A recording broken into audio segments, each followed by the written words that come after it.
अभी इधर से कस्टम वर्क स्पेस थोड़ा सा सेट करने का पहले आप लोगों को बता देता हूँ। अभी ये देखें, ये सारे पैनल्स हैं, इनको जिधर भी आप लोग लेके जाना चाहें लेके जा सकते हैं, ठीक है। जिस तरह इनका साइज बड़ा करेंगे, मतलब सारी रिस्पॉन्सिव चीजें हैं इसके अंदर, सॉफ्टवेयर के अंदर। अब इसमें होता क्या है, आपको सबसे ज्यादा जरूरी पैनल जो होते हैं वो मैंने इधर सारे अपने जो सेट किए हैं वो आप लोगों को बता देता हूँ, ठीक है। सबसे पहले कलर का पैनल, अगर आप लोगों का डिस्प्ले हो रहा है वेल एंड गुड, अगर नहीं हो रहा तो विंडो में जाके कलर पे आप क्लिक करेंगे तो ऑटोमेटिकली पैनल आ जाएगा, इस तरह आएगा, ठीक है। उसको आप इधर से उठा के इधर टॉप पे ये ब्लू जब कलर आता है तो इसे प्लेस कर लें, ठीक है। इसी तरह कोई भी ये साइड पे पैनल, एक कलर का पैनल इंपॉर्टेंट है और स्विचेस इंपॉर्टेंट है। कलर गाइड की वजह से इतनी ज्यादा जरूरत नहीं होती, और लेयर्स का पैनल, ठीक है। उसके अलावा ये नीचे मैंने कुछ पैनल सेट किए हैं। मेरा ये जो इंस्टॉल्ड है ये इलस्ट्रेटर 2017 है, ठीक है।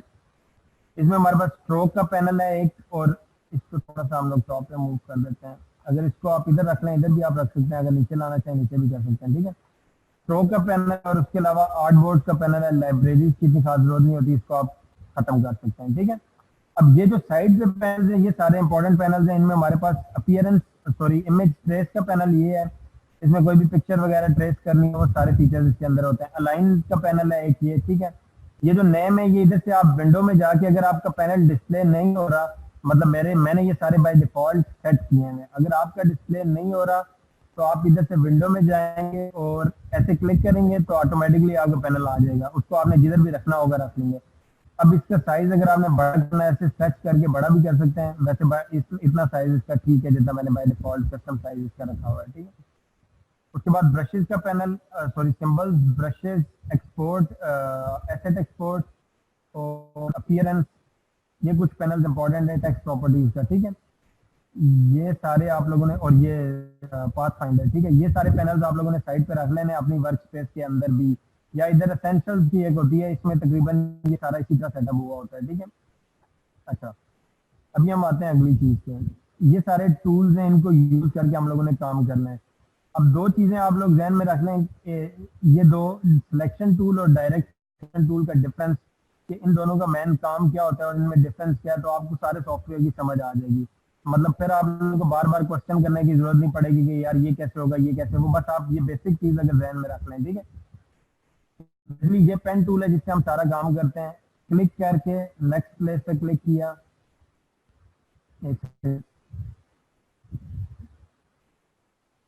अब ये देखें ये लाइन का शो कर रहा है कि ये लाइन किस तरह आएगी। अब इधर क्लिक करके अगर इसे मैं ड्रैग करूंगा तो ये बेसिकली क्या करेगा, लाइन की डायरेक्शन के मुताबिक। अब ये हैंडल है इसका, ये हैंडल्स इसको कंट्रोल करते हैं लाइन को। हैंडल्स को पकड़ने के लिए आप लोग क्या करते हैं, इधर से ही आप क्लिक करते हैं, ये जो डायरेक्ट सिलेक्शन टूल है इस पे, ठीक है। अब इस हैंडल को पकड़ के जिधर भी मूव करेंगे तो ये लाइन आपकी उधर मूव करेगी, ठीक है। ये बेसिकली हैंडल और लाइन में आपने डिफरेंस थोड़ा ध्यान में रखना है। हैंडल के लास्ट पे ये लगा होता है, जब नया बंदा होता है उसको ये समझ नहीं आ रही होती। हैंडल के लास्ट पे सर्कल होता है और लाइन के हमेशा लास्ट पे एंकर पॉइंट होते हैं स्क्वायर शेप्स में, ठीक है। तो हैंडल्स कंट्रोल करने के लिए यूज होते हैं लाइन को। अब पेन टूल से आप लोग फर्स्ट करते हैं, जैसे इस पर क्लिक करते हैं। अब अगर मैं जिस तरह ऑलरेडी जा रहा था उसी तरह अगर इधर से लेके जाता हूँ तो ये इस हैंडल के मुताबिक डायरेक्शन देता है। लेकिन अगर हम इधर क्लिक कर लेते हैं तो ये ऑटोमेटिकली इसको स्ट्रेट कर देता है, ठीक है। अब फर्स्ट करें, मैंने एक इधर लाइन लगाई, स्ट्रेट लाइन लगाता हूँ मैं, ये अभी क्लिक करके छोड़ दिया। ये हैंडल ऐसे लैग कर रहा है, मैं साथ पर एस्केप का बटन प्रेस कर रहा हूँ, ये अभी हमारे पास ये एक शेप बन गई है, ठीक है।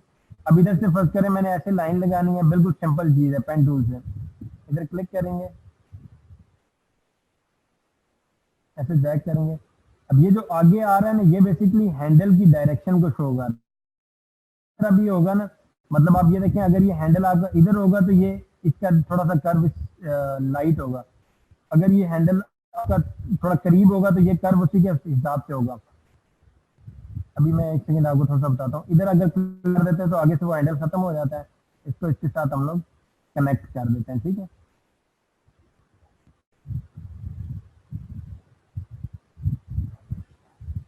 अच्छा, समझ आ रही है या बिल्कुल कोई नहीं आ रही, ऊपर ऊपर से जा रहा है सारा। असल में बेसिक्स हैं, थोड़ी सी टेक्निकल चीजें आप लोगों को समझ हो सकता है थोड़ी मुश्किल से आए, लेकिन मैं कोशिश तो कर रहा हूँ कि बिल्कुल सिंपल करके आप लोगों को समझाऊँ।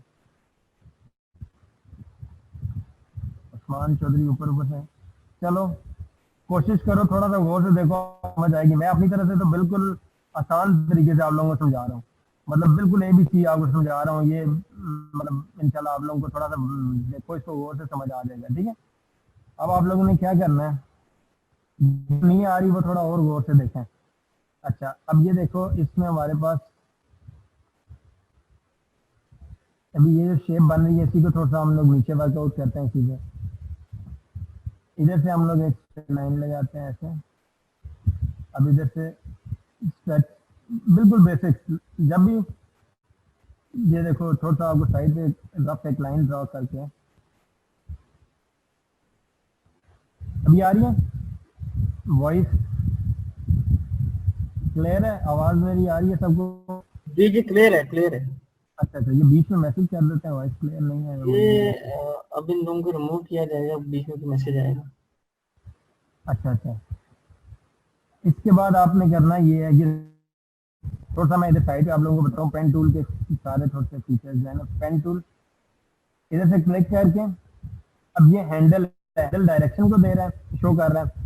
अब अगर आप इधर क्लिक करते हैं, फर्स्ट करें ये ऑल्ट का बटन प्रेस करके, मैंने ऑल्ट ALT ऑल्ट, ठीक है, इस हैंडल को इधर कर दिया है, ठीक है। अब देखना आप इसकी डायरेक्शन, अब ये देख रहे हैं डायरेक्शन।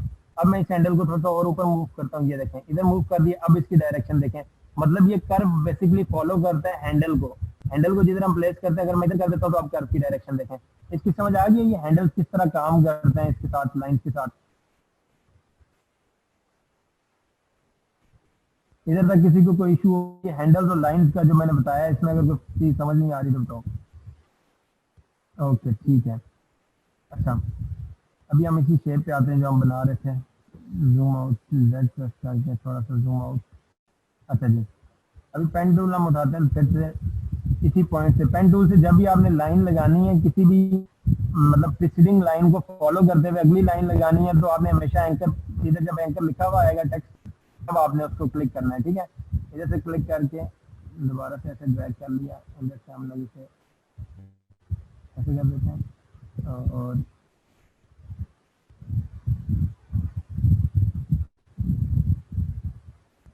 अब ये देखें इधर से आप लोग इसे थोड़ा सा इसकी शेप देना, बिल्कुल बेसिक लाइंस, आउटलाइंस ड्रॉ कर रहा हूँ, ठीक है।